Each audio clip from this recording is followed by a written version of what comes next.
the NBA 2K26 Summer League Championship Game MVP trophy to Knueppel. Knueppel. I love it!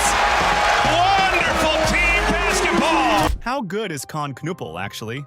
Knueppel, the name you couldn't pronounce 6 months ago, is now in every Rookie of the Year conversation. He's averaging 19 points per game on 50, 40, 90 shooting splits as a rookie. Khan turns the corner. Yes! Second punch of the night. Right to Knueppel. Tie ball game. He's making it look easy. But here's the question nobody's asking yet. Is Khan actually this good? Or are we getting caught up in the hype? Today we're breaking down exactly how talented this kid really is. Let's get into it. What's up? This is Basketball RX. Khan is having one of the most efficient rookie seasons we've seen in years. The Charlotte Hornets took him 4th overall in the 2025 draft. With the 4th pick in the 2025 NBA draft, the Charlotte Hornets select Knueppel from Duke University. Picks in the 2025 NBA draft. It was a special time. Couldn't have asked for a better experience, and glad it wasn't a long wait. And right now, it's looking like a steal. But when you dig deeper into his game, his limitations, and his ceiling, the picture gets more complicated. So today, we're answering the question, how good is Khan? Actually, we're breaking down the skill set, the weaknesses, the NBA comparisons, and whether he's really built for stardom. Don't forget to hit like and subscribe. Let's jump in. Let's start with the numbers because they're ridiculous. As a rookie with the Charlotte Hornets, Hope the parents are watching this three-pointer. Knueppel. Oh, wow. Good. The Hornets rookies have arrived.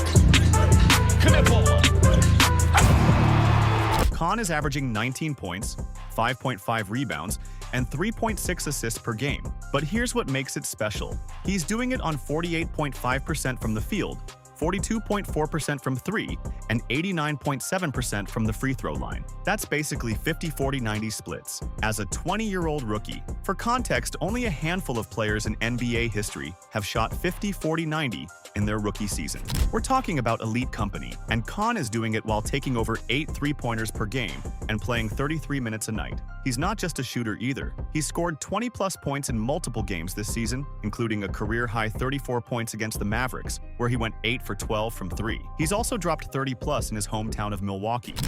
Yeah, he's not a regular rookie. He's a great player. He's going to have a great career. I'm lucky to be able to play with him. Khan.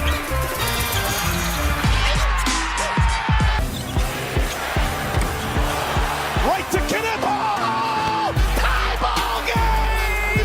The kid can flat out score, so on the surface, the stats say he's elite. But stats only tell half the story. Let's break down his actual game. Before we get into his skills, you need to understand where Khan comes from, because this kid was literally bred to play basketball. His father, also named Khan, scored over 2,000 career points at Wisconsin Lutheran College and is in the school's Hall of Fame. His mother, Chari, is the all-time leading scorer in UW Green Bay history with 1,964 points. Nice day. And the beat continues. Second three for the rookie. Adjusted to the NBA game so quickly. Second pro hammer for the strength. His uncle, Jeff Nordgaard, played 13 games in the NBA with the Milwaukee Bucks and had a long pro career overseas. Basketball is in his DNA, and you can see it in how he plays. He doesn't play like a rookie, making rookie mistakes. He plays with the patience and IQ of someone who's been around the game his entire life. At Wisconsin Lutheran High School, Knueppel was a star. He averaged 26.4 points, 8.8 rebounds, and 5.1 assists as a senior, and led his team to a 30-0 record and a Division II state championship. He was named Wisconsin Mr. Basketball. But here's what really put him on the map. During his junior summer with the Nike EYBL, he led the entire circuit in scoring with 22.5 points per game while shooting nearly 50% from 3. Against the best high school players in America, he was the most efficient scorer in the country. Duke came calling, and at Duke, playing alongside Cooper Flagg and Kaman Malawash, Kahn averaged 14.4 points, 4.0 rebounds, and 2.7 assists on 48, 41, 91 shooting splits. He was named ACC Tournament MVP and All-ACC second team as a freshman. The Hornets took him 4th overall, and now he's proving he belongs. So what makes Kahn so good? Let's start with the obvious, the shooting. Kahn is one of the purest shooters in this rookie class. His mechanics are textbook: smooth release, high arc, consistent follow-through. He can hit off the catch, off the dribble, off screens, in transition, in the half court. It doesn't matter. If he's open, it's going in. Kahn is one of the purest shooters in this rookie class. His mechanics are textbook: smooth release, high arc, consistent follow-through. But what separates him from other shooters is his range. He's comfortable pulling up from 28 feet like it's a free throw. Defenders can't go under screens, they can't give him space. And when they close out hard, he's smart enough to put the ball on the floor and attack. And that's the thing people miss about Kahn. He's not just a spot-up shooter. He's a 3-level scorer. He can hit pull-up jumpers from mid-range. He's crafty finishing at the rim with floaters and tough layups through contact. He uses his body well, keeps defenders on his hip, and draws fouls. That 90% free throw shooting? He gets there because he's constantly attacking. His off-ball movement is elite. He knows how to read defenses, cut at the right time, and find open pockets. He doesn't need the ball in his hands to impact the offense, which is huge, playing next to LaMelo Ball. And then there's the playmaking. Kahn is averaging 3.6 assists per game, which doesn't sound crazy until you realize he's doing it as a secondary creator. He sees the floor well, makes the right reads, and doesn't force passes. His assist-to-turnover ratio is solid for a rookie. He's not a point guard, but he's more than capable of running pick and rolls and making plays in the short roll. Here's the best part. His shot selection is mature. He doesn't take bad shots. He doesn't force things. He plays within the offense, takes what the defense gives him, and seldom gets sped up. For a 20-year-old, that's rare. Offensively, Kahn is already an NBA-level player. He fits perfectly in the modern game. Every team in the league would love to have a 6'7" wing who can shoot 42% from 3 and space the floor. But offense is only half the game. Now let's talk about the reality check. Because as good as Kahn is offensively, there are legitimate questions about his ceiling. And it starts with his athleticism. Kahn is not a freak athlete. He's 6 feet 7 inches, 217 pounds, which is good size for a wing. But he's not fast. He's not explosive. He doesn't have elite lateral quickness. Scouts have said he has a naturally broader build without standout quickness or leaping ability. Kahn is not a freak athlete. What does that mean for his game? It means he can struggle to stay in front of quicker guards and wings in space. It means he's not blowing by defenders off the dribble. It means he's not blocking shots or playing above the rim on defense. Now, to his credit, Kahn compensates with IQ. He's smart defensively. He knows where to be. He fights through screens. He doesn't gamble for steals and get caught out of position. He's physical enough to switch onto bigger players in the post. But when he's matched up against a De'Aaron Fox or an Anthony Edwards, guys who can change speeds and attack downhill, he's going to have trouble. The other concern is his role.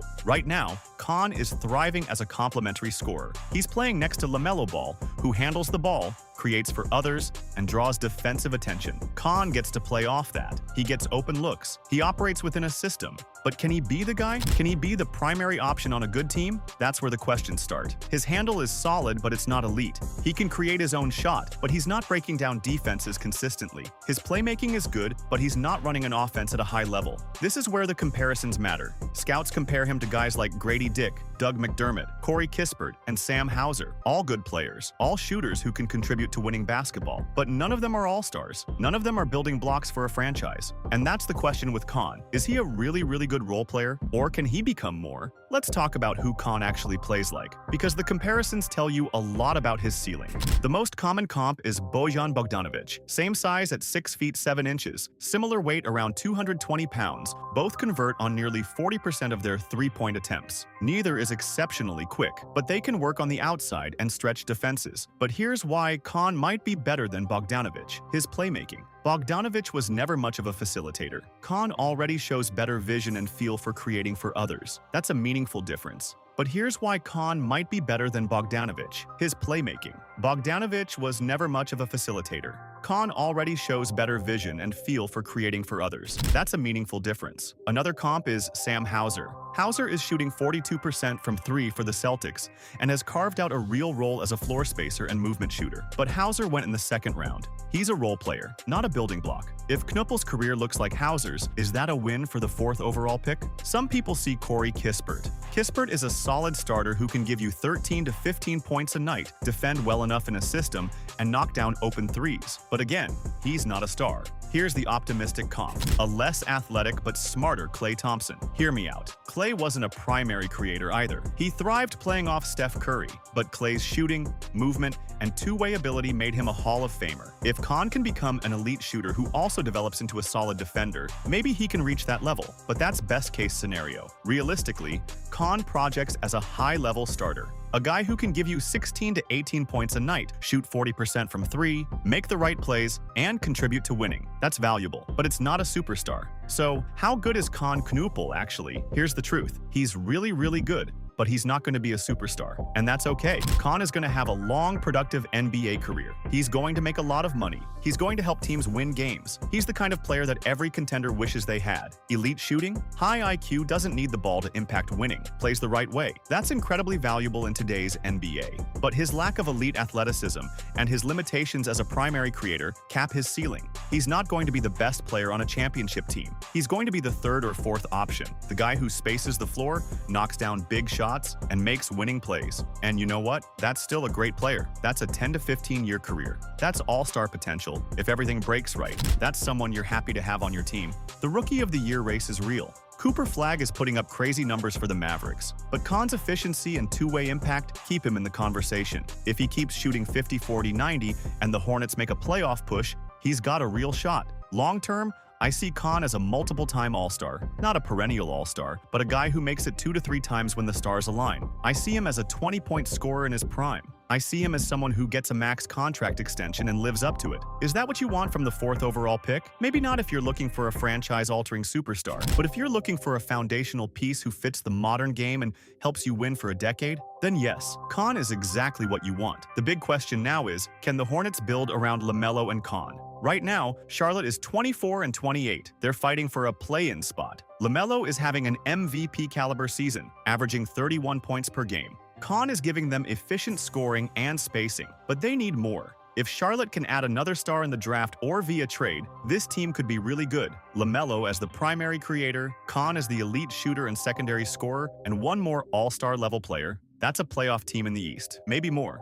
The fit is perfect. Khan doesn't need the ball. He thrives playing off LaMelo's creation. He spaces the floor, he makes the right plays, and defensively, he's good enough in a system. The Hornets haven't had a winning culture in years, but with LaMelo and Khan, they've got something to build on. If they're smart, they surround these two with defense, rebounding, and another shot creator. If they do that, Charlotte could be back in the playoffs for the first time in years. Khan's ceiling might not be superstar, but his floor is incredibly high. He's a safe bet to be a productive player for a long time, and in today's NBA, that matters. So that's the real answer. Knueppel is really good. Not a future MVP, not a franchise-altering superstar, but a really good NBA player who's going to help teams win for a long time. But what do you think? Am I underrating him? Could he become more than a high-level starter? Or am I being too optimistic? Drop your thoughts in the comments below. Is he a future All-Star or just a really good role player? If you enjoyed this breakdown, hit that like button and subscribe to the channel. We break down players like this every week, so turn on notifications so you don't miss the next one. This is Basketball RX,